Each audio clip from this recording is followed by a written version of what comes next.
Hey, this is Sonya and Cousin Alice coming at you again. Hello. Hello, everyone. Okay, so I got an idea. Okay, what's your idea? Okay, so you know I'm involved with that Rad Diversified. Yeah. Um, okay, so they're into buying property, Okay. and I was I'm gonna ask them if they would be interested in investing in a maker's studio. Okay. And the cool thing about a maker studio, I mean, if you have enough money, it's like big, you schedule it out. Hmm. Um, you got you got all the stuff that you need there. All you got to do is take your materials in, make stuff. You can make videos there. And I think that would open it up so that,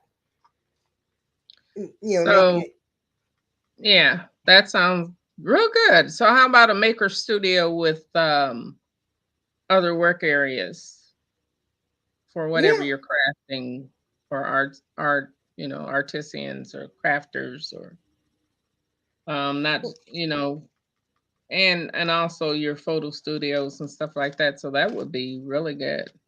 And see, the monthly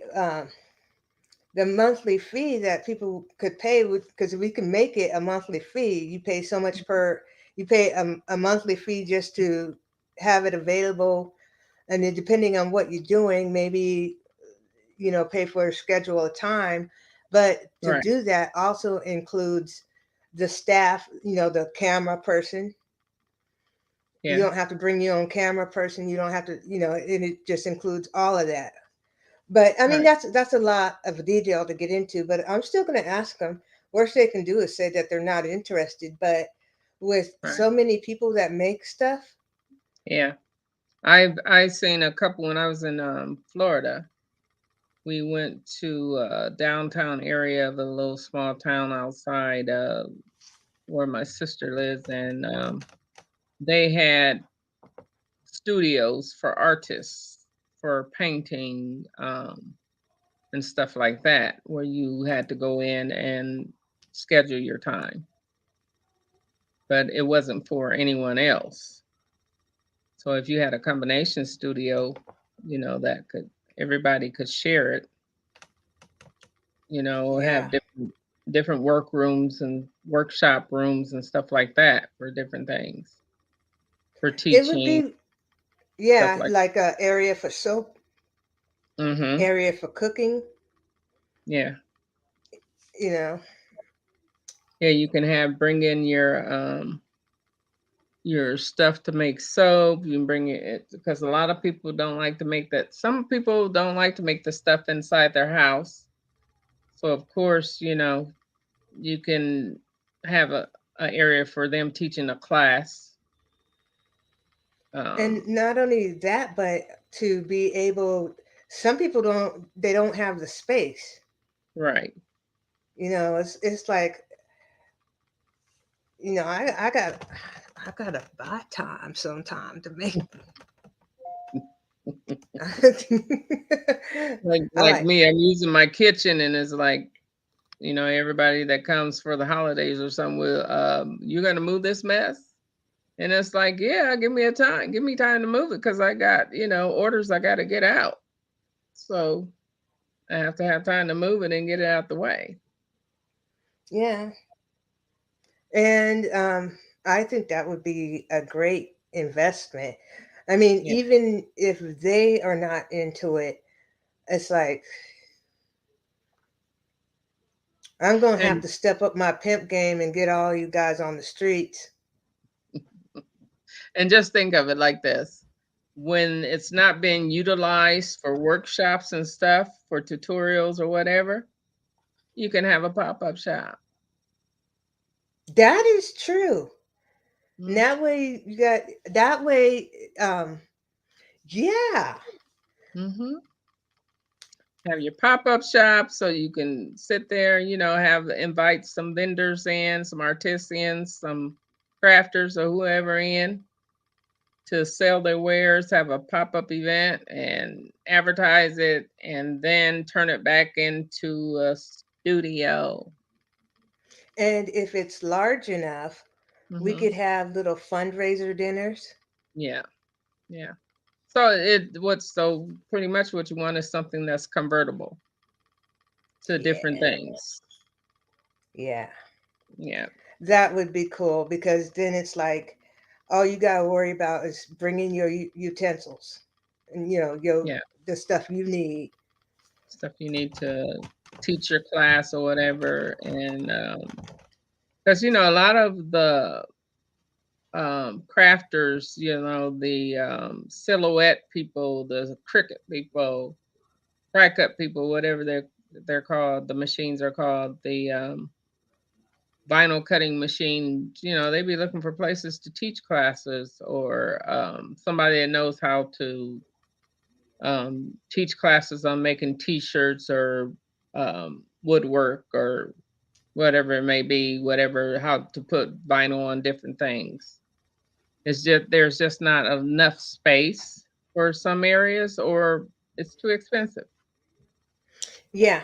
And then have a storage area like if somebody does resin. Yeah, This they can camera is have, they not can. keeping. No, it's not. So yeah, they can cure their resin pieces back there.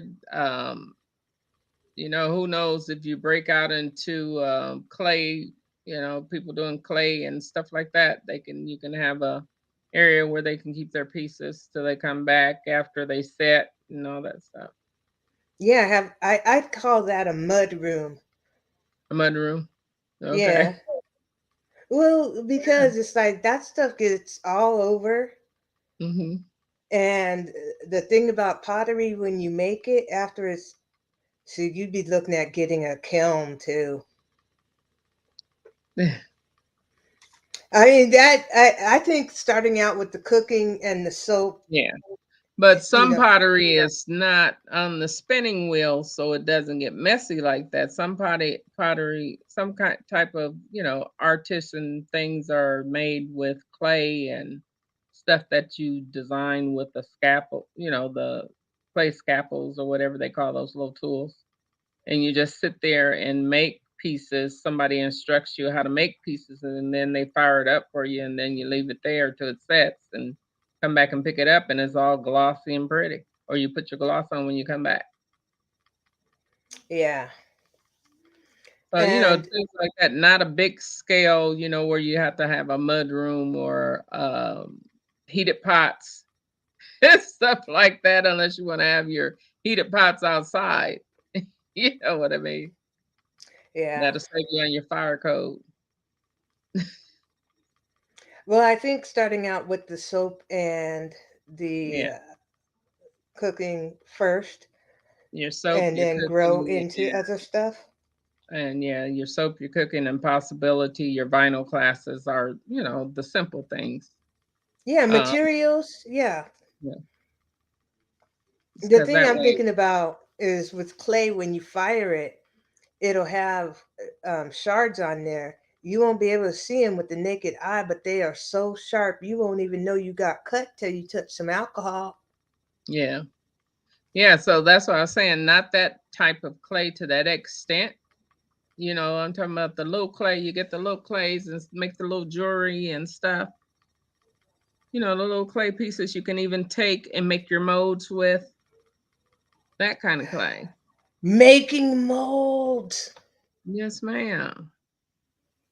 That kind of stuff. Yeah. Yeah. And yeah, that would just be, I think that would just be the be all end all because it's like Mhm. it would be self supporting. Yeah. The main thing is the initial investment in getting the house and the property. All right. Because you have to have somewhere safe just in case, somebody has a group of after school kids. They want to come and learn a craft. Hmm. So it has to be something safe that, they can bring the kids to as well. Oh, Tracy got me this shirt for my birthday. Oh, I see it says I It make soap. says, I I can't make see soap. that. Okay. because punching people is frowned upon.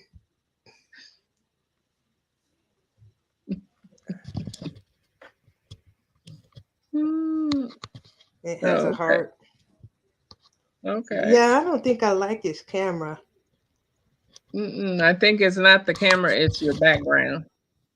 My background. Yeah. You have a what kind of screen do you have on? A You have your regular blue one. screen or your green screen on? Mm-mm. Let me turn my background off.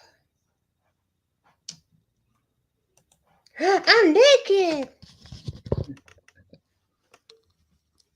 because punching people is frowned upon. Oh, okay. That's cute. Yeah, she got it for me for my birthday. That's cute. So you can't be punching people, just make your soap. Well, I don't like punching people. They hit you back. Yeah. Oh, that too. Yeah. Yeah, Yeah. that's what I don't like. That's most definitely for real. But Yeah. I'm So really, hmm. what else? What other ideas have you coming up with? I think I should start just putting them in the chat. Hmm. Okay, so this is what I was initially thinking is people who are like you and I, we got our life, we went through whatever, and we're doing what we're doing. Life doesn't stop because we go and make soap. Most definitely not. And it's like struggling, we're getting ready to hit this recession. And the thing is, the recession is really not going to affect our pricing. Not really. The only thing that's really going to affect is you're not going to have as much stock on hand.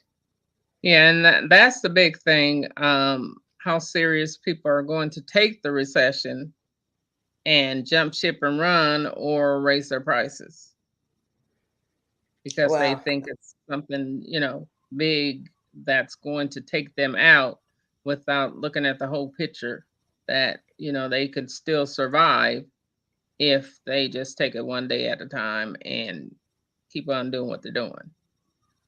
yeah. Well, that's what I want to set up is that, small businesses work together. And I would love to see something like this be a weekly thing where we get on, talk about our businesses. And I'd like to invite guests. I have some people that are already interested. Okay. I'd like to invite guests to talk about their business. And I think I'd like to call it How I Survived Me. Okay. Hey, yeah. Well, it's like, the Medea movies. She says, it's not what you're called, it's what you answer to. And what that Right. means is anybody can say anything to you that they want to. The thing Right. is, what you gonna do? Because it all comes back to you when you think about it. Right. Yeah, it's mainly, your path is about you. It's not about nobody else. It's not about what nobody else can do for you. It's what are you going to do for yourself to make it through life's challenges. And life is always gonna have a challenge. Yes, it So is. I don't know. I kind of got stuck with that how I survived me, but I would love to hear your ideas. And there's nothing wrong with that. Um how I survived me is, that I like that. I like that because each person will probably most likely come on and tell about their selves, which is being me. They're most likely to come on and tell about some of their struggles, but they got through it so that they could be successful in their business. So yeah, I think that's Well, that's good.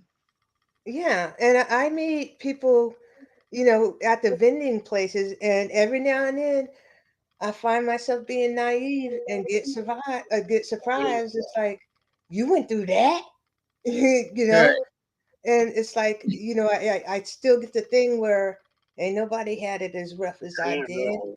but a lot of people Uh-huh. had it as rough as yeah, I did. Yeah. Yeah. Yeah. It's like, yeah, you think some people, not just you, but some people think, and not necessarily you. Some people think they go through stuff on their own. Some people think they're the only ones in the world to go through stuff. But that's not the truth. Even though every little scenario that other people go through is different, they're still going through something in life. They're still trying to find themselves. They're still trying to make sure they keep themselves uplifted to be able to survive or reach their goals. Or a lot of people want to be in certain professions. They do what they can to meet that goal. They don't, a lot of people go for the gusto. They don't just sit down and just wait and let it hit them in the face, because that's never going to happen. You got to be your own self, your own person, and get up and do something about it. You got to be you in the And end of it. a lot of stuff going on. I mean, I'm really glad that there are all these places out there with assistance and stuff. Hmm. But I really, just working where I work for my bread and butter job. It's like I feel like people are being dumbed down, and it's like I understand, what the local government is trying to do. They're trying to help everybody, but I don't think they know how. Because Right. you don't help somebody by giving them some fish. You help them by showing them how. Yeah, exactly. And a lot of people get away from, I was talking to a lady the other day. I was like, um, a lot of people get away from showing people exactly how they got to where they are. That's it. They get away from that. So you're asking, okay, so how did you get where you are? Can you show me? A lot of people refuse to do that unless you're going to come out your pocket big time for them to show you how they took those baby steps and got where they're at. Or or And or either they forgot how to do it, but they can't forget how to do it if they're still doing it. well, a lot of people are getting into life coaching and stuff like that, Yeah, and I get it. If that's your calling, that's your calling. right. But it's like people don't have 12, $1,500, No, no, no. and it's like, and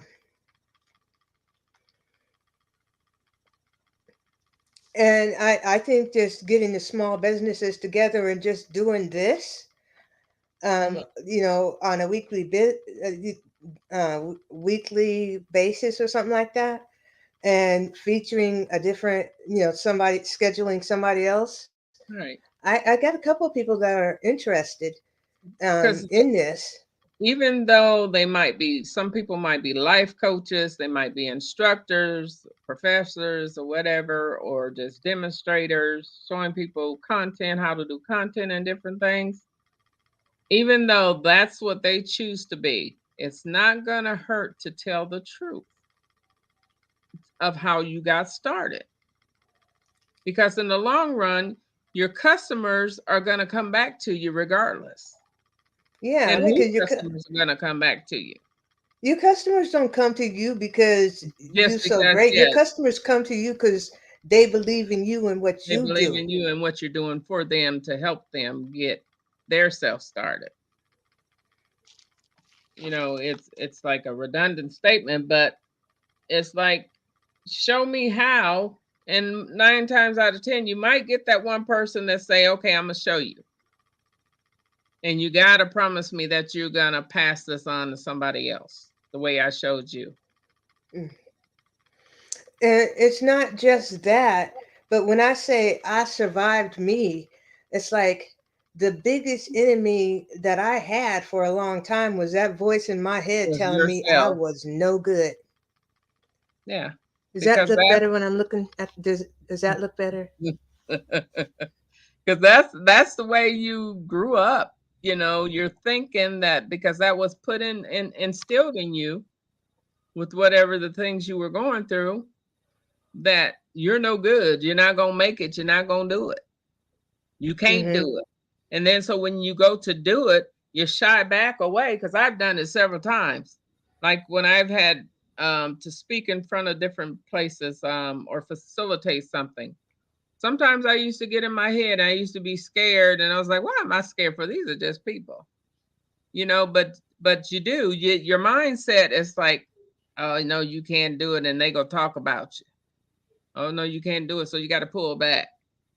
Instead of being boisterous and just doing it, or just keep on your path to growing. And some people still let that pull them down, that voice in their head, instead of You seeing know, is they're their own worst enemy. Come out of that shell. Because for the long time, you couldn't have got me up off my seat to facilitate nothing. I was very shy and subdued and didn't want to speak in front of people and didn't think people heard me. But it was just myself pulling me back, holding me back. Like you said, it was here. mm-hmm. That mental, it was messing with you. It was. It's like the first time I was in college, I was everywhere. I had my classes going. I was on a student board, the black student board, this board, that board. I helped out the teachers. I was everywhere, right? Hmm. And one of the school counselors told me, she was like, Sonya, this person you can call. You can go to State University. Just tell them what you want to study, and you don't have to worry about anything. Right. And I didn't just say, no, I'm not good enough, and she moved on. She kept on me for a while, and finally I had to tell her, I'm not good enough. You need to give this to somebody who deserves it. Oh Lord. And, it was a few years later, I thought about that. I'm like, how many people get that opportunity? Right. And eventually I found, because that's the thing. Okay. It's like when you got a bunch of pain points, Hmm. don't deal with all of them. Pick one. Right. Pick it, flick it. Pick it, flick it. And you just keep I'm moving gonna on make and you you a pick it shirt. and flick. Pick it, Huh? flick it. Okay. I'm gonna make you a shirt. Pick it, flick it. Pick it, flick it. Yeah, and a lot of people though too don't have that person in their corner pushing them and coming back and say, "Okay, you still ain't dead. I'm gonna push you some more. I'm gonna support you in whatever you're doing. Let's go. Here, do it." And a lot of people don't have that person come back. You might have counselors or something that tell you, "Okay, do this, do that. This is what I want you to do. Write this down. Do this, do that. Go take a note." Like some counselors tell people, if there's something bothering you, write it down. Write down those stressors. Write down that negativity. Ball it up, throw it away, burn it, or whatever you want to do with it. And then it's done. And then they don't come back that next session and say, "Did you write that down, burn it up, throw it away, or whatever you want to do with it, and get it out your house, get it from where you can't see it no more?" No, they don't come and do that. Some of them do. Some of them will come back and say, "Did you do your homework assignment that I gave you?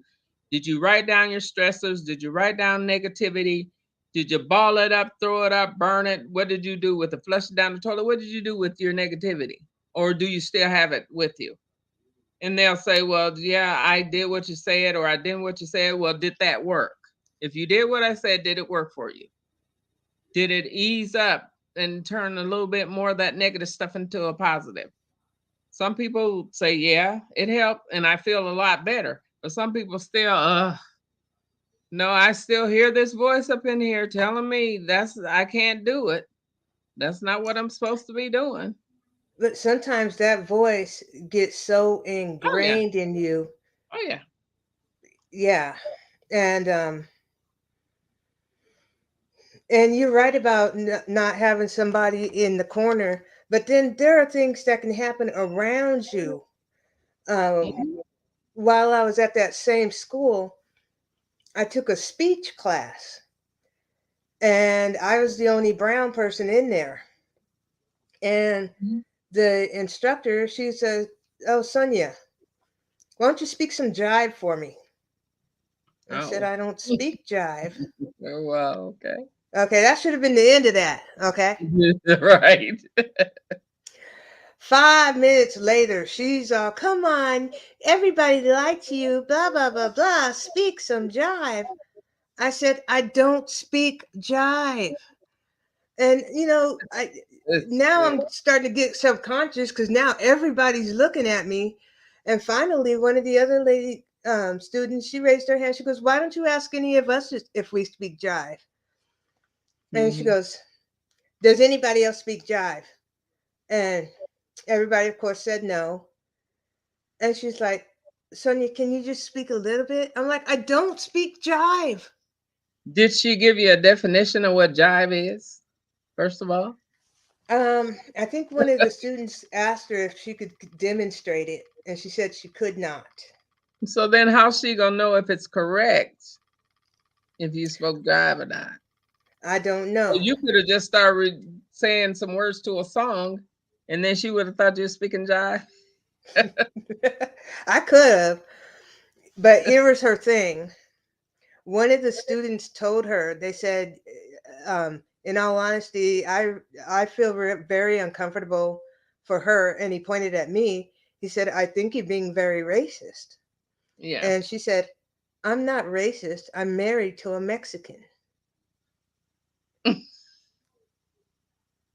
So the question is that did your husband speak jive? Is that what you Mexican." say? Well, what I did is I went to the dean of students Uh, and I told him of my situation. And I said, "This is what happened. And I think it would be a good idea if maybe somebody had a word with her. And I think if you hear this happening again with another student, you need to take action." right.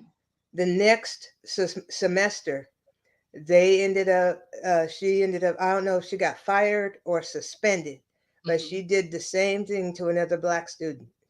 Oh wow. So what Now that's after it's documented, you done been told. you done been told and you're doing it again. So what is your issue with black people then? If regardless that you're married to a man of color, what is your issue with black folks other than your But husband? But the thing is that you can't go around expecting No. everybody to know who you are, where you came from, Right. what's gonna hurt your feelings, what ain't gonna hurt your feelings. You just gotta, deal with yourself Right. and hope. I mean, because in all honesty, I really, truly, honest to godly believe that she was ignorant.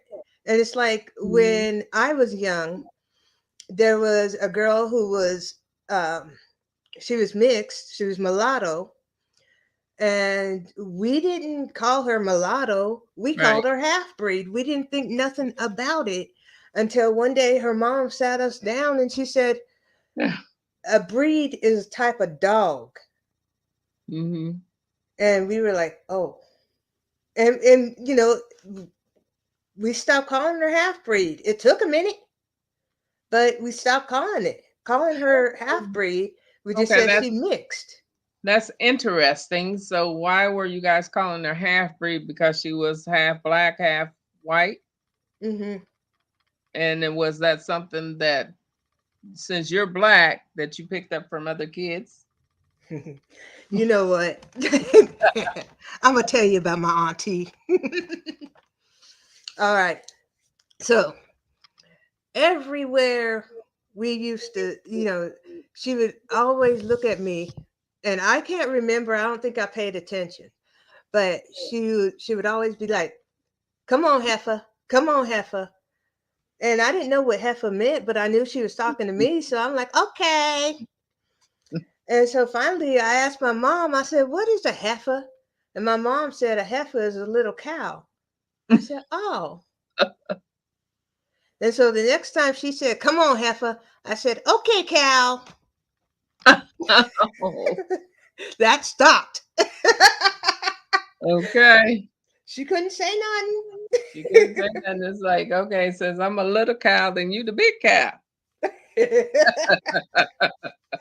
But the thing is Oh, too that, funny. sometimes people are raised and Mhm. they don't know the hurtfulness.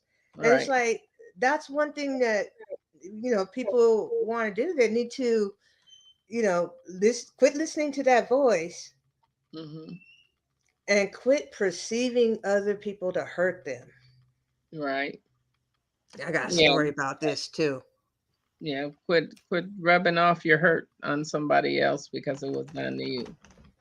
Yeah.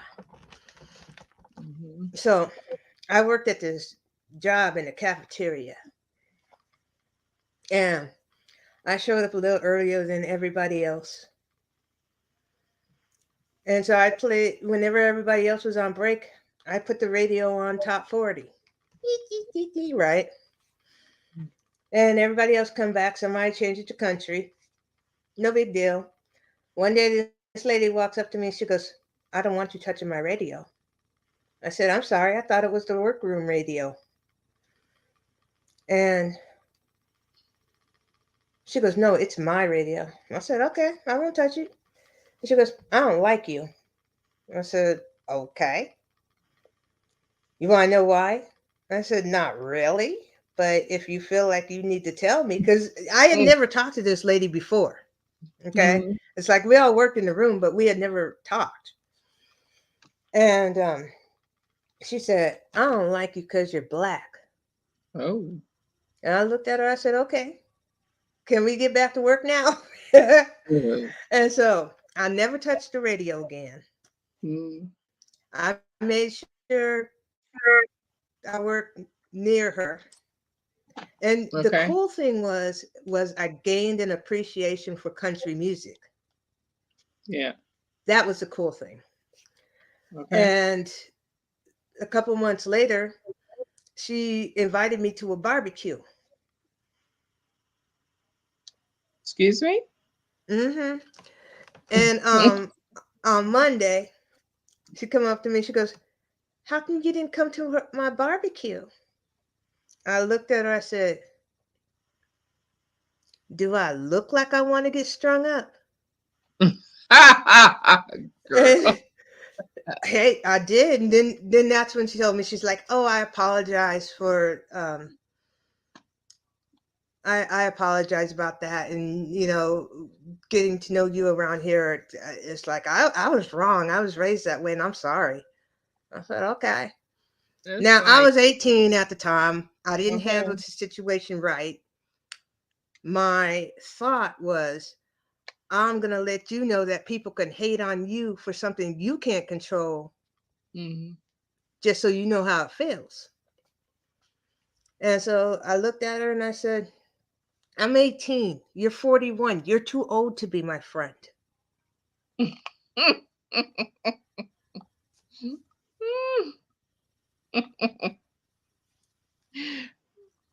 I was gonna ask you that. I was gonna say, Darren, were you doing a stint in of a correctional facility, or what was going on with that?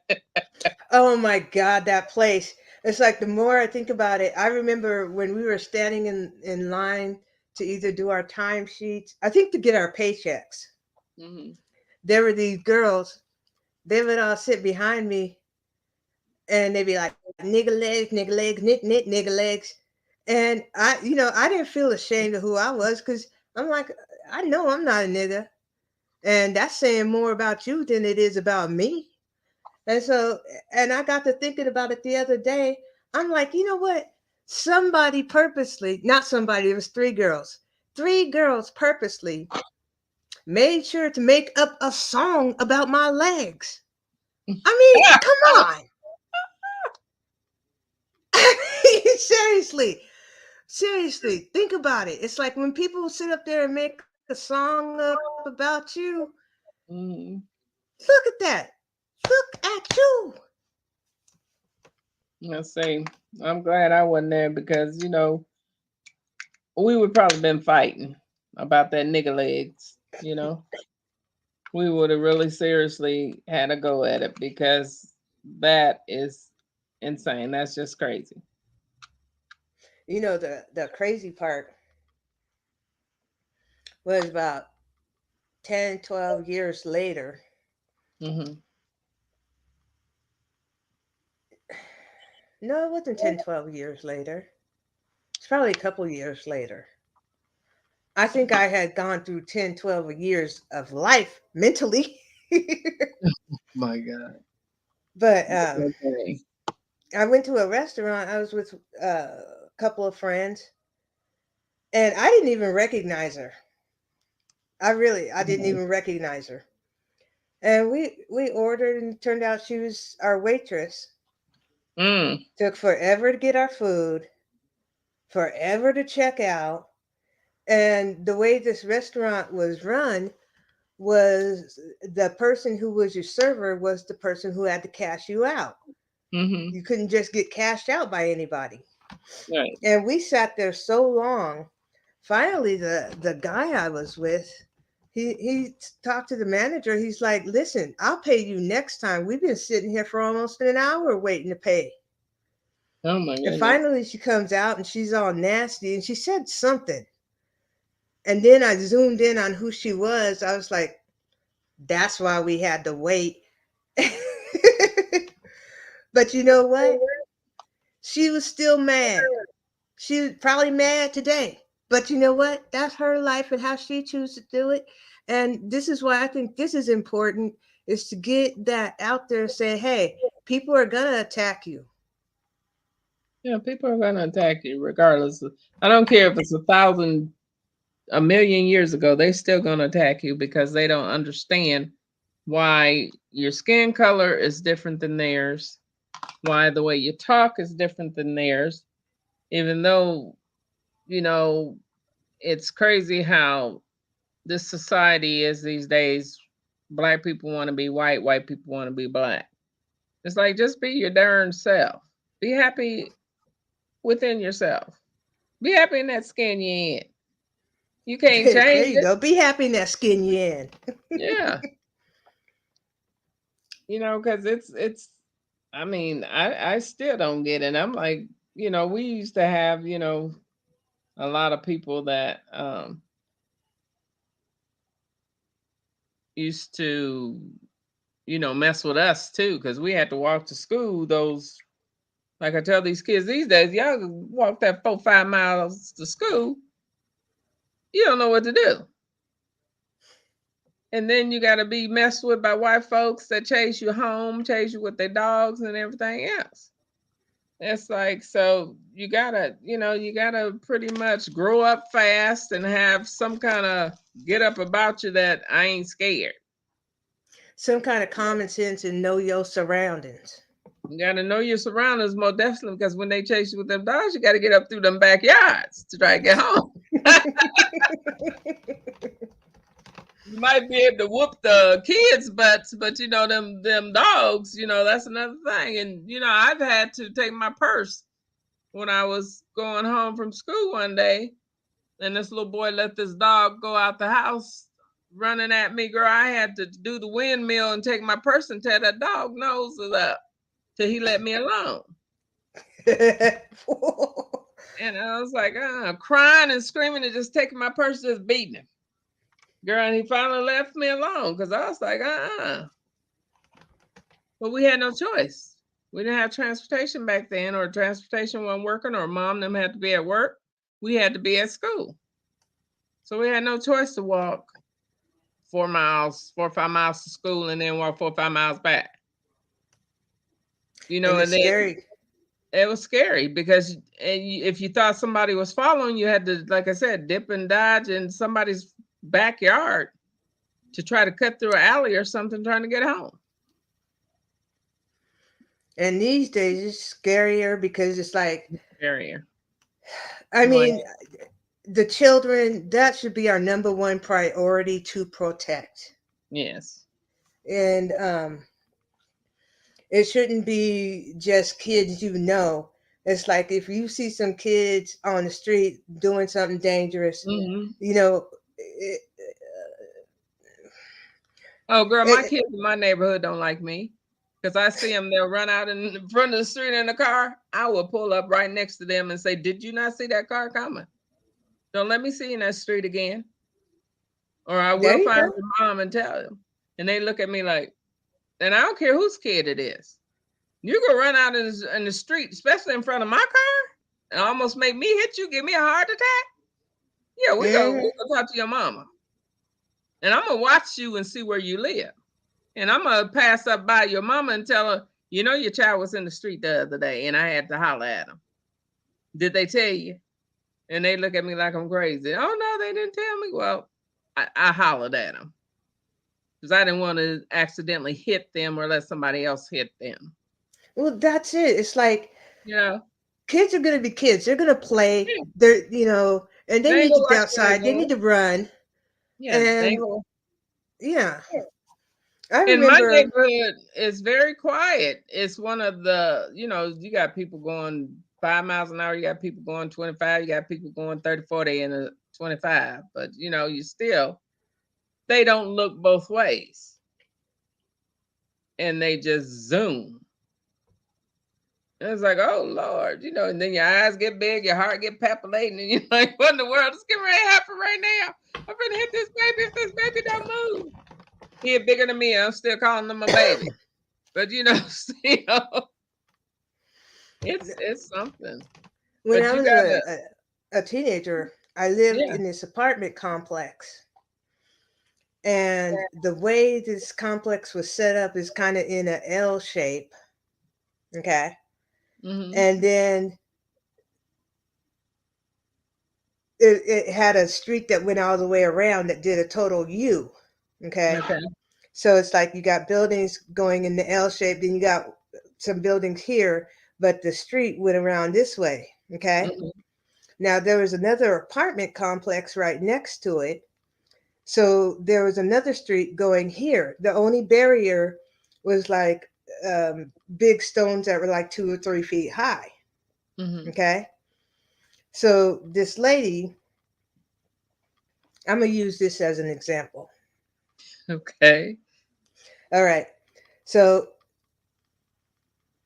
yeah, here's the street where the rocks are. Here's the street right here. And this is the kind of the U shape. Okay. Okay. This lady lived back here on this side. Okay. Mhm. Her 2 year old child crossed that street, got hit, and killed by a car. Oh wow. And it's like everybody saw that child do that all the time. Nobody ever grabbed that child and took it back to his mother. There were some people that did, but she was always too busy about this, too busy about that. Some people she straight up got in a fight with. Mm. And that was sad because it's like that's the person who was driving because the way those rocks were situated, they Mhm. could barely see that baby. Yeah. And that Wow. baby climbed those rocks and climbed through those rocks and went out there and got hit by that car.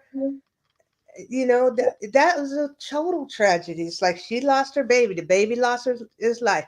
And now, this other person got into some legal trouble.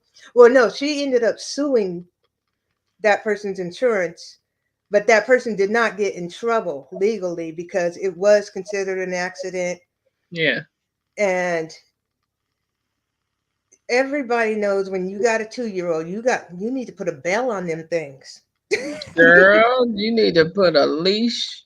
I'm sorry. They still gotta make those little leashes you put on your kids' hands and everything too. Some people would still put the leashes on their neck. I wouldn't do that, but um, but the thing is, if you're in the house, your 2-year-old is outside. That's the first sign right there. What your 2-year-old doing outside? It happened a lot. I I remember. know it does. And some of those kids are smart enough. They'll get a chair, they'll lean on anything, they'll climb on anything, they'll climb on the windowsill just to open the door. Because mine did it. It was like if you don't get your little butt back up in here. And see, I tear mine's legs up. Don't go back out that door unless I tell you to. And they knew. They were like, okay. Your little legs kind of, them little hands kind of stung to their little legs, so they was like, oh, okay, we ain't going back out the door.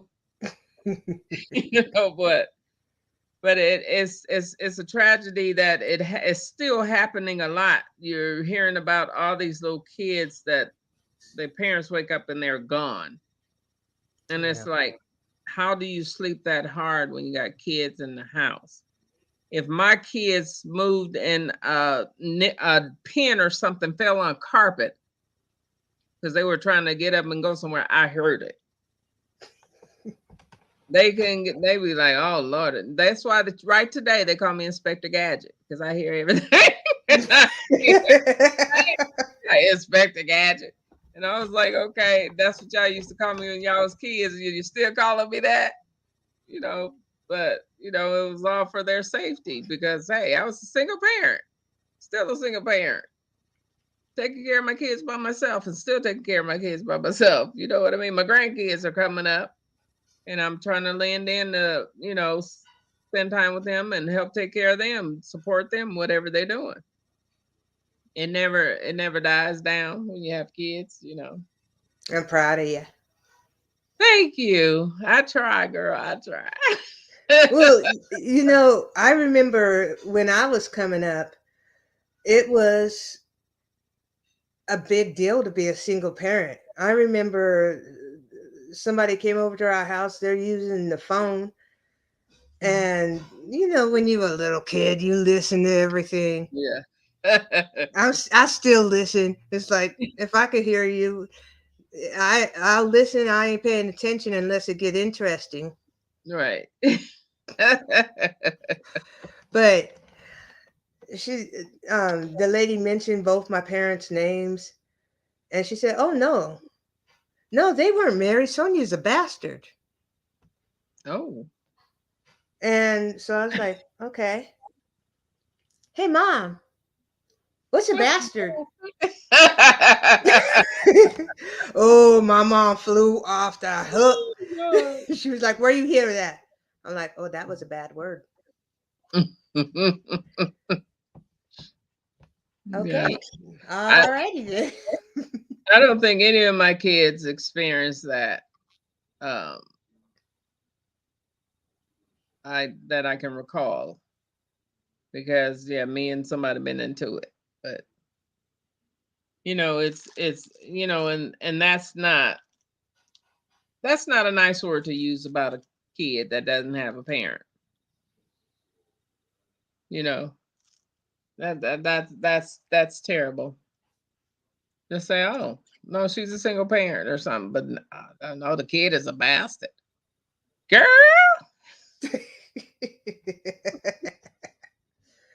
Well, you know what? They all of that stuff made, that contributed a lot to all my negative self-talk.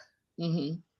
It's like I didn't like me. I didn't just think I think I was 15 years old when I realized I wasn't ugly. Oh wow.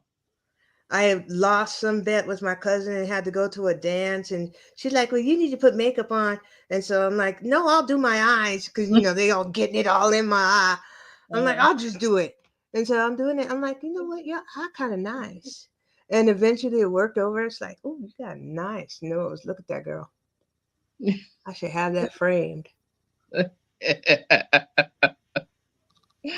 Okay, then invoke it, then, girl. Huh? Work it out. Hey, it took a long time. And for those of you who don't know me, I know I'm ugly now. I'm over 50. You're not ugly, girl. Who you talking to? But I did. I thought I was ugly as sin. Really? And I just think it's like every, there are some things that just stuck with me. Is that because And people told you were ugly? no, I told me I was ugly. Why would you tell yourself that? I couldn't think of any other reason why I got treated so bad.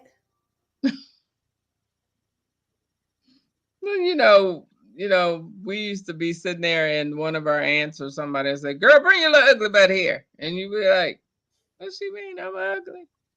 You know, that's what I thought you maybe was talking about you went through, but you considered yourself to be ugly because of your relationship with other people or things not It was going all your the way. negative self-talk. I mean, it was like from my mom going into great detail, telling me how she tried to abort me.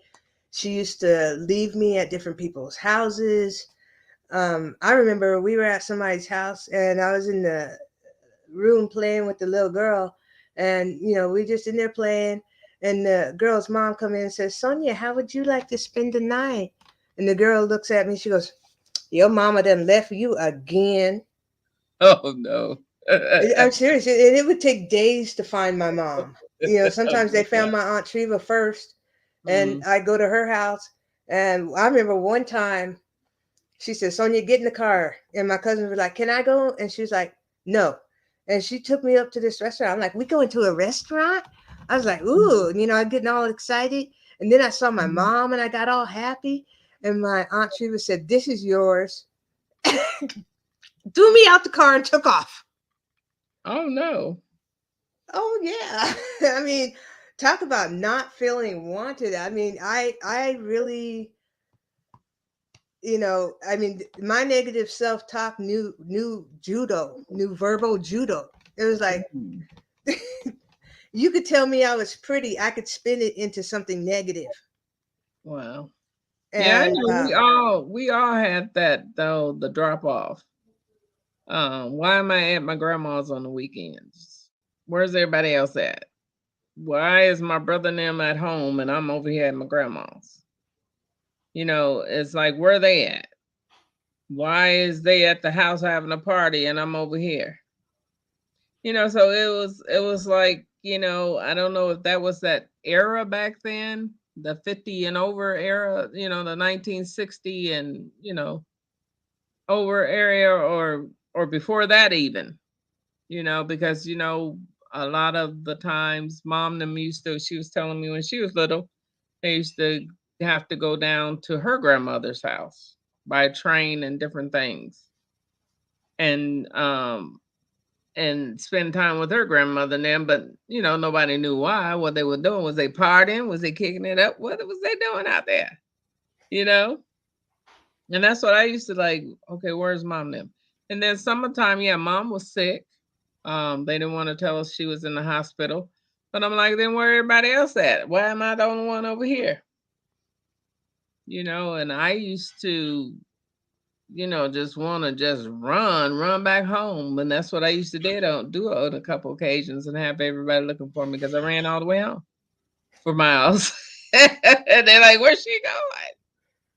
Oh, girl, because there was this one guy that one of my aunt's boyfriends, he was creepy to me. Girl, that man said anything to me, I'll start crying because he looked creepy. And I ran all the way home and threatened to jump out the window if they came close to me, and almost gave my mom and them a heart attack because I did jump out the window. But what they didn't realize is that we jumped out that window every day of our life because we were those kind of kids. We jumped out the window, hit the ground, and ran around the corner and climbed a tree. They didn't know where I was at. So, but and that was that era back then. I don't understand. I guess they were partying and knew, okay, I'm gonna take this one over my mama's house, this one over my friend's house, and y'all got to watch the other ones because we had a lot of kids in our house. I had six sisters and three brothers, and one time at one point, there was an extra brother there, so it would have been four brothers because we thought he was our brother too. He had the same mom as my sisters, three of my sisters, and it was like we just knew we was a big family. But when I got older, that's when the craziness started happening. Okay, where was my mom and them at? Where was they going? We at the house partying, staying up all night doing having parties and karaoke and everything. What they call karaoke now, we didn't call it karaoke back then. We was just singing. We was just singing, girl, having talent shows. And now they call it karaoke. So it was like, and I was like, still didn't know where they were going back then. Because we got older and we were teenagers and we was just, doing our own thing until they came home. We was girl feeding the neighborhood. Steaks in the deep freezer. Yeah, y'all, let's go on. Let's cook some steaks. Everybody cooking steaks. Kids coming out of nowhere eating and singing and dancing and stuff. And crazy. So I don't know that was, and I guess it's still going on like today. You get some of these mothers or fathers, they'll drop the kids off and won't come back a couple days later. It's still going on today. Well, the sad part is like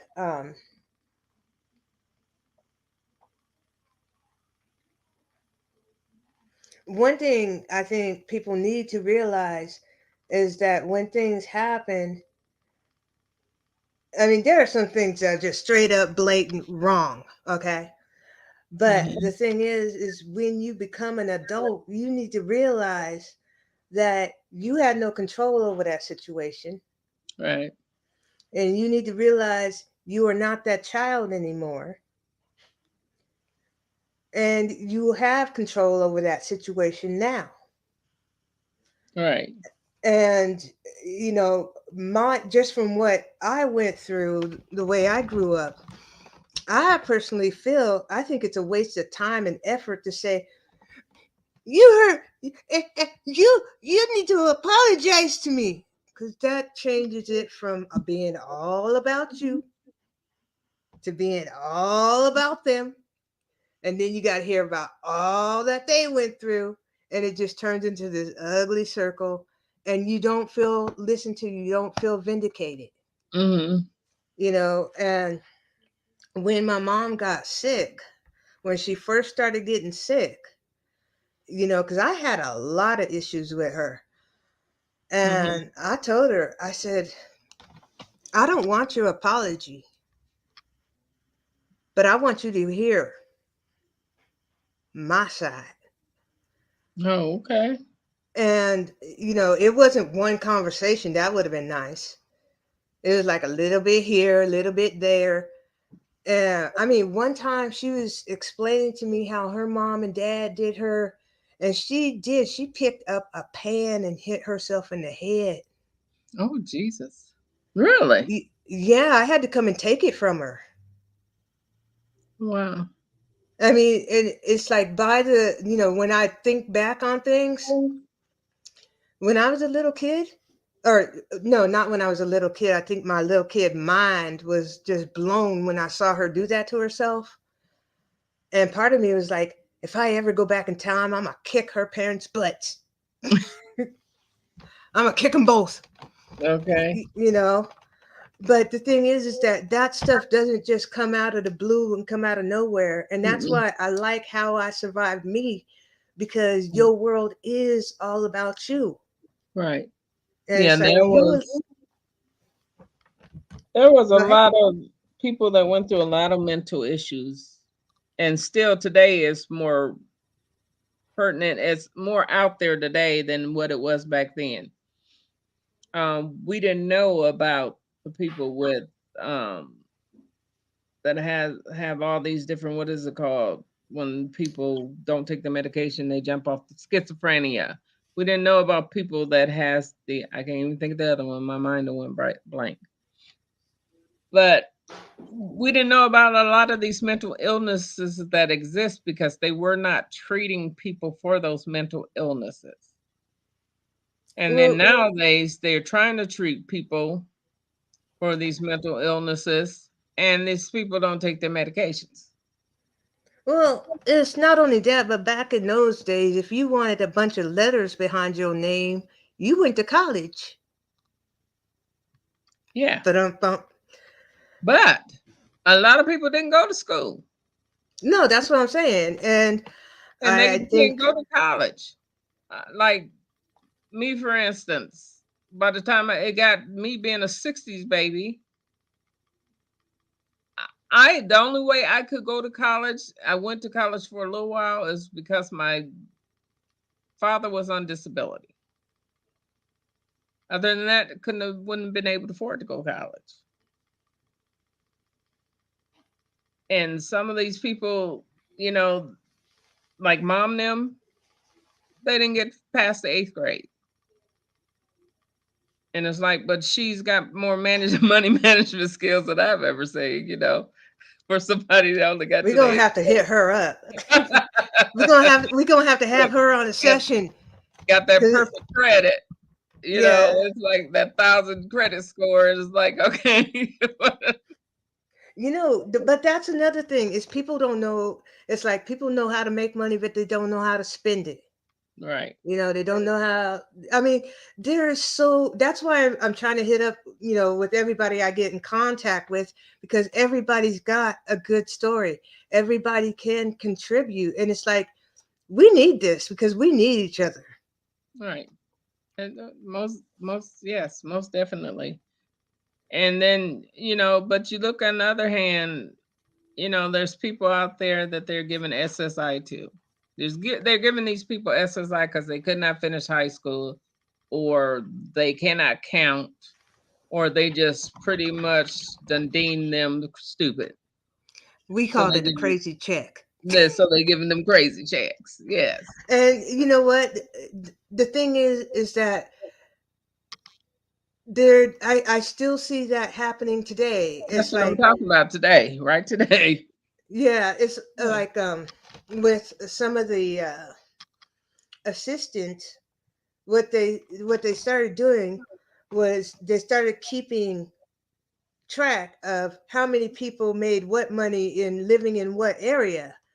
And when I saw this map, I was just floored. I was like, oh my God, they have this much information on people and their income. And what they decided to do was start automatically just qualifying people for a discount. And then about 3 or 5 years later, oh, these people don't qualify for the discount. And then they sent them all letters, hey, you owe us these thousands of dollars because you didn't qualify for this discount. Now, how many people look at their bill? People look at their bills because they got other things going on. They look at their bills and they pay their bills. Mm-hmm. And then they were telling us, oh, well, if you can, try to get them to pay it within a couple of months. Right. And I'm like, you know what? You created a hardship for somebody. Exactly. And it's like, and that's all because instead of trying to get out there and educate people, say, well, you know what? Okay, so what? You know what? You're right. You cannot be a surgeon. Mm-hmm. Maybe you can't be a nurse. Right. But you know what? Somebody need to clean that room. There's something you can do. And Right. no one thing is less important than the other. When Every Everything is politics. Who you know, and that's how you're gonna get in to a decent job anymore these days. Again, still, because they had, like, when I was back in my time, I was on I was mentoring for the state of Iowa. They had a self-sufficient program. We used to help try to get girls to know where the programs are, where the resources are to be self-sufficient. They got, dressed to impress these days. Well, we used to send them down to the pantries. The pantries used to give them clothes just to go out for an interview. We used to have to go over, some of these little young ladies went through Job Corps and everything, didn't know how to read. So we used to go over and have to read their mail for them. So they understand, like, if they had kids and they had court dates, what the paper was saying, what time they had to be at court, what they had to bring. And then their parents are right there, but didn't take the time to help to teach them anything. And so then you came around, it switched around from self-sufficient program. They closed the program down, and then they start telling the businesses, okay, you hire these people, we'll give you a stipend. For everybody that you hire that's on welfare, so we can try to get these people off welfare, we give you a stipend. And then they cut that program off. So then it went right back around full circle. These people don't know nothing. These people ain't doing nothing. These girls just still trying to stay on welfare. They study having babies just to stay on welfare because there's no training. And you got to know somebody to get in certain trainings. But they'll give them a check and some food stamps in a minute. Then they'll make you pay it back. Once you do try to get on your, like I was on welfare. Once you do try to get on your feet, and I was only on there for a short period of time because they weren't doing nothing for me really. Just because I worked the month before and I lost my job because the job closed down, they was only giving me $10 a month for food stamps for 3 kids. You know what? They did that. My mom, she had 3 jobs. And with those 3 jobs, we actually qualified for Section 8 because she was taxed so heavily. Right, right. And, we were in an apartment where we were paying $9 a month and $9 a month for rent, still sweating it. Can I Yeah, borrow $2? That's why I yeah. like to make that joke of my mom borrowed my $2 in birthday money. Everybody look at it and they say, and she ain't gave it back. You don't understand. That $2 was All it almost went for half you the to get rent. some food, okay? Girl, because I'm telling you, when you don't have no job and then your bills start piling up, so it's hard to get your electricity on. And so you're like, okay, so what do? I got to feed my kids too. So then you start going to the pantries. And then, for me, I had friends at work, like for the holidays, they would bring bags of groceries because that's how caring they were. And I was working back to work in a full time job, but still trying to make ends meet because I had prior bills. So they would bring, when I couldn't go to the pantry, they would bring groceries. So when those groceries run out, girl, and then my kids, I'm working, my kids like, and then I'm getting the light bill and stuff, and it's like, oh Lord, I told these kids I would take them to McDonald's. So what I did, I scrambled through the couches and stuff, found the change enough for a Happy Meal, $1.98 for a Happy Meal. Went down there, got a Happy Meal, split that Happy Meal 3 ways on 3 kids. When my kids, they was so happy they had a Happy Meal, girl. They so appreciated that I got them a Happy Meal. They had to share the toy, and they shared the sandwich, and they shared the French fries, and they shared the drink. So when they got through eating, the little crumbs left from the French fries and stuff that's left in the box, that's what I ate for my dinner. So that's why I tell these people appreciate what you have, because if you have food on your table and food a roof over your head, appreciate that, because some people don't have that. Mm-mm. It's hard to catch once you get in a hole. It's hard to catch back up. It is. And then, yeah, I remember we almost never have food. I remember being in school, and I had 2 main friends. I go to their houses for dinner every night. I'd be like, okay, she having this, she having that, but that's how I was eating. And when I say that people don't know how to spend money, Mm. my genius mama come home one day. She's like, I paid the cable bill. I'm like, yay, we have TV. And then Yeah. the lights went out. Yeah. Let me tell you, I had those times too, because it's like, darn, I forgot about the light bill, but I paid for the cable to stay on so they can have TV, and then ain't no lights. And then you had to call. Then that at that point, you go down to get assistance. They won't help you. They got you in there crying and stuff because they won't help you get your lights back on.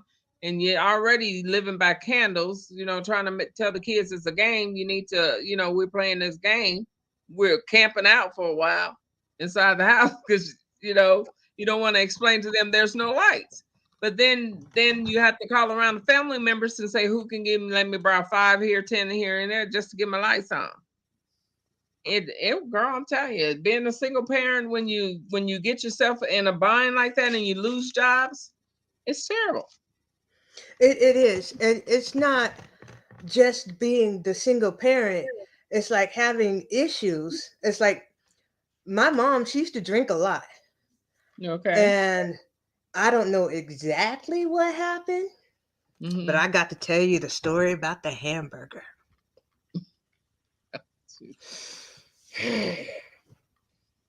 Okay. So one day, I don't know, I think my mom went out to a club and somebody told her, "What you doing in the club? And you got a starving child." Mm.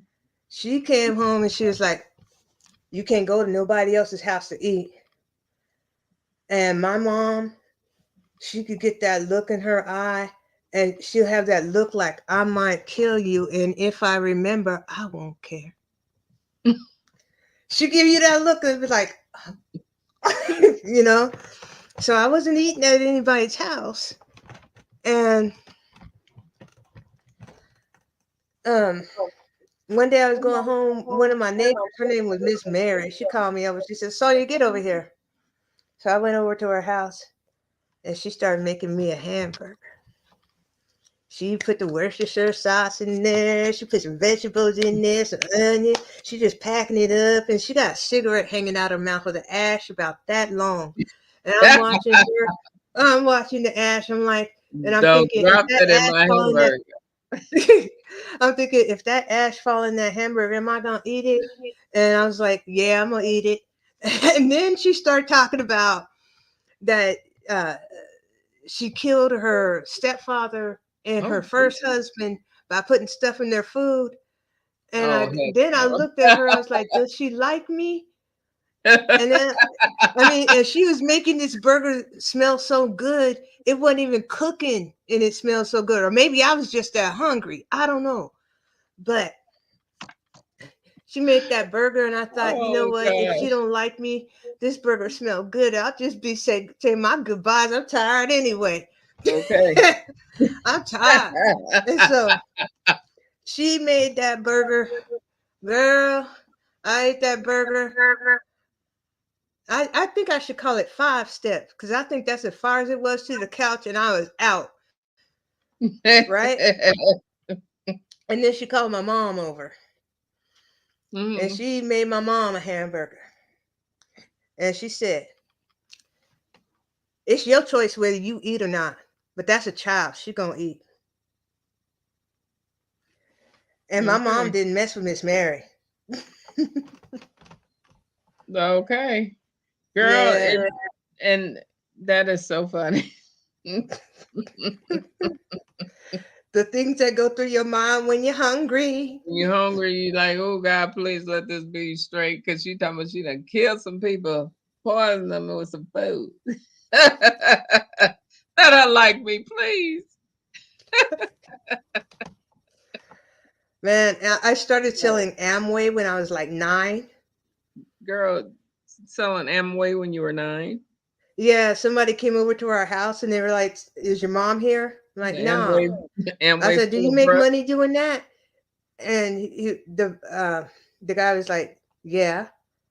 I'm like, "Can I make money doing that?" He goes, "No, your mom got to sign it up." And I don't know how I talked him into it, but he let me sign up to sell Amway. And so I went around. I'm selling Amway, and I got the money. I made the order. The package came. I was so happy. I counted out my profit, and Mhm. I was trying to figure out how I was going to send the money back because I had all cash. I didn't, I was 9. I didn't have a bank account. Right. And I remember I took $13 out to buy some shoes. My mom came home, saw all that Amway stuff there, called the Amway company, and said, "My daughter was 9 years old. I will sue you if you don't come pick this stuff up." Wow. So they came and got it. And then she told me, "Go return everybody's money." I was like, and the whole time I'm just returning the money and I'm thinking, who am I going to tell? I owe them $13 and I don't know how I'm going to pay them. And so finally I get to the last lady and I said, "I'm really sorry. My mom doesn't want me selling Amway, but I bought some shoes." And she goes, "Don't you worry about it." And I felt bad because I spent her money on some shoes, Oh, but I ain't had girl. no shoes. And I was trying to do something positive. I wasn't selling no drugs. I wasn't out there Right. actually. Oh, oh, Jesus. I saw Don't tell on yourself and they come back and get you now. I saw a drug deal once. I saw somebody sell some cocaine. Uh, And so I asked the guy, I said, "He gave you that money for that bag of powder? What's in that?" He just looked at me, he goes, "You a little kid. You don't need to know nothing about that. Get out of here."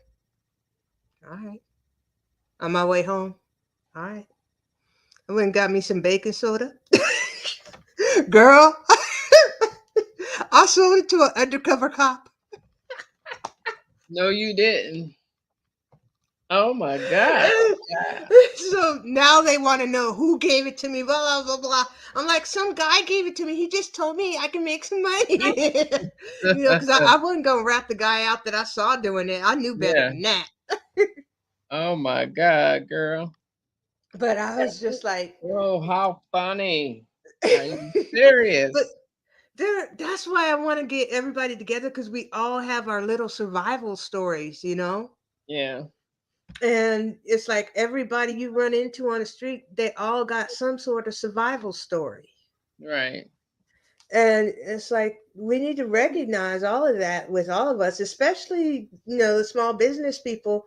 It's our turn right now. It's our Right. turn. It's like the big companies have been cross branding with each other. And think And about it. still, Every car, at what car company has never had a recall? right.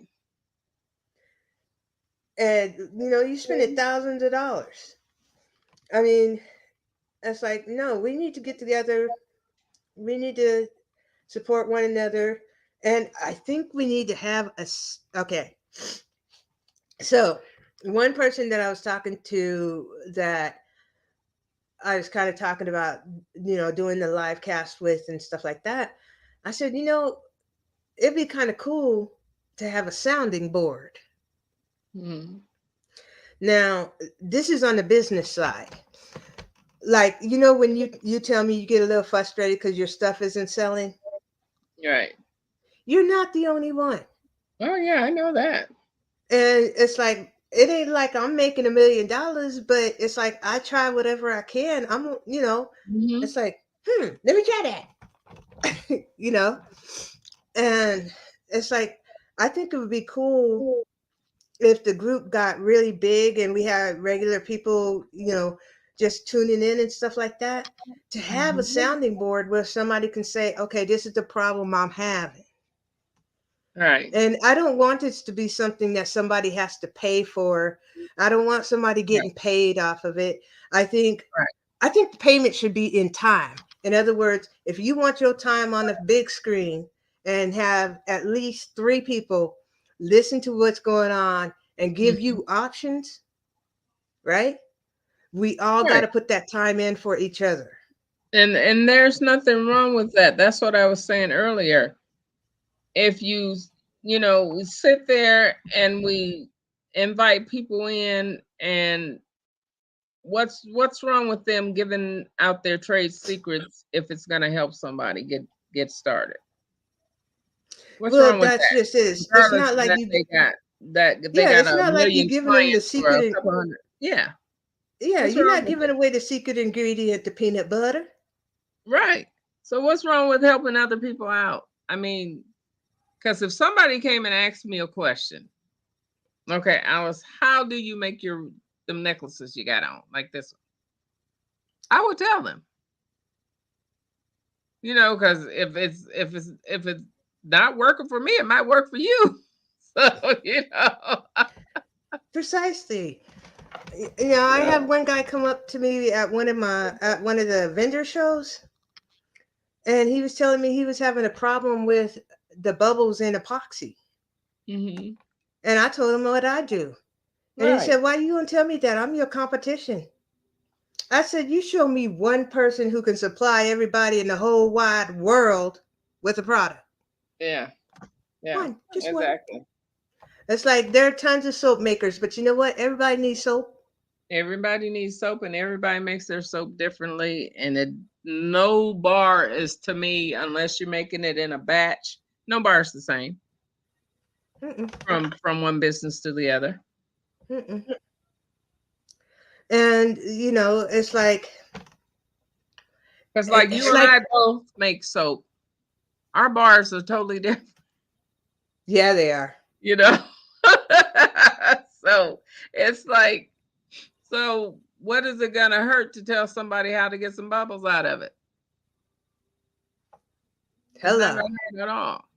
And that's what I Yeah. was telling this young lady. One of my nephews asked the little friends, she was trying to get make some lotion, some whipped lotion. And I was telling her, and she was asking me how to do it. And I was telling her, you do this, you do that, do you do that? And the question came up, well, oh, you gonna tell me your secrets? That's not a secret. You can Google that on the internet and it'll tell you the same thing. You know what I mean? I said, I'm Hmm. not the first person that made this stuff, and I'm not gonna be the last. It's out there whether I tell you or whether you Google it. Now, if you want to go get somebody's specific recipe, they're not going. A lot of people aren't charging you out there. There's recipes left and right out there on how to make stuff. So that's why when some of these people say, I got to charge you for this, this, and that, I'm like, why? And there's so many people out there giving that information away for free on how they, but they're not saying, okay, I got up in the morning, I started doing this, and this is how I got started. But I went and I told the young lady, I said, first of all, what's the name of your business? She said, I don't have one. Get you a name of your business. I said, who do you sell to? I sell to my friends, to the same, she said, the same 10, 11 friends every month. Okay. Then first of all, you got to get the name of your business. You got to get labels on your bottles. She wouldn't even put labels on her bottles. Her friends were just buying it just to support her. I was like, put labels on your bottle, get your name, put your name on your bottles, and then tell your friends to tell a friend. Hmm. Do you I get mean, what? because yeah, when you put stuff out there, people will see your stuff and they be like, "Hey, where do you get that?" Right. It's like, But I I want mean, you to do me a favor. what's that? We've been talking a lot about this, Uh-huh. and I don't know if you are prepared. Me? Hmm. Prepared for the what? I want you to tell about your business because this is the format that I had it. Hi, this is me. This is what I went through. Here's my Mhm. business. This is what I do. So, well, my business, I'm a crafter designer, is what I consider myself to be. I make t-shirts by design. And for those of you wondering what that means, is that we get together, we go through and pick a design of what you want on your t-shirt, and we design it, and it's done. I make it for you. I do essential oil soaps. I make my essential oil soaps with a soap base. I don't do a homemade recipe that includes lye or any of that stuff. And then I also make essential oil perfumes. And there's been a lot of confusion about the oils that I make or put in my perfumes. Some people think that I just make oils. I take fragrance oils and put them together and sell them like that. No, I don't make fragrance oils. I take 100% essential oils and put them in my perfumes. And I make a perfume out of the essential oils and some fragrances. I also make resin art, necklaces, and also Sonya's favorite, the skeleton ashtrays, the hand ashtrays. Um, I make those as well, and I make tea candle holders, and I make wax melts, and also some aroma beads. I do quite a little I have a lot of different things that inspire me, whether I'm listening to a good, nice, slow song, or I'm out walking and something hits me and say, "Oh, okay, I got to get home. I'm trying to make this." And that's what I do. That's who AME Soap Creations, AME Creations is. I do a lot of different things and I enjoy doing them because, I started off doing things for the skin issues that my grandkids had, for the skin issues that I had because I was allergic to a lot of the different soaps and things that I brought from the store. They would irritate the heck out of me. So I was like, okay, let me make my own stuff. And so that's what I started doing. And there's a lot of other things that I do. I didn't mention, but I'm just into crafting. I love crafting. I love spending my time crafting. I love creating things all the time, just as much as Sonya does. So we're always being hands-on doing things. And that's why I don't mind, since I already know how to do it. If somebody comes and asks me how to do this, I will share that with them, how I did it. I might not give you my recipes, but I'll share with you how you can do it. No. But, like a lot of people don't know that if somebody brings me some oils and say, "Can you make this into a perfume?" Sure. I'll make this into a perfume for you. But I'm not selfish with my techniques. I'll share them pretty much with anybody. So, is that what you wanted to know, Miss Sonya? Yes. But this is just like the first one where we actually had a little bit of format. Right. And Yeah, and um, I kind of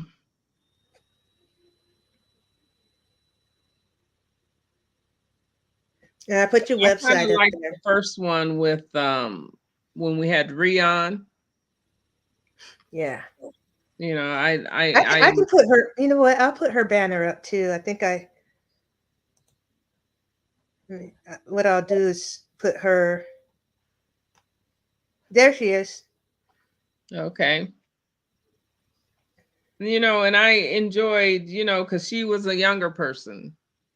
She's a younger person and a business person that is doing very well with her Airbnb. So I liked it, the segment we had her on, and I wish we can get other people on. But I guess too, when you start scheduling other people to come on, you'll have to make sure, of their availability. I will do that. I will do that. I have a few people that are interested. Hmm. And what I'm thinking is that this one, um, you and I will talk about this and talk about the length of the video, Right. and Yeah. that way get a little more. But Right. when we post it, um, you know, include pictures of your artwork because you gave a really good description of what you do. Only one Hmm. people can see is that one around your neck. Well, yeah, that's one of my babies, my trees of life. And I want to do a sale on these coming up, Sonya. I want to I have so many that I want to start um doing a sale of them. I don't know yet if I'm gonna do buy one, get one half off, or what I'm gonna do with them. And I also have bracelets.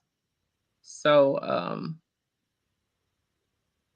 I have to figure that out coming up because Christmas is coming up and they go perfect with some dress. They go perfect with a dress, something casual, some jeans, you know.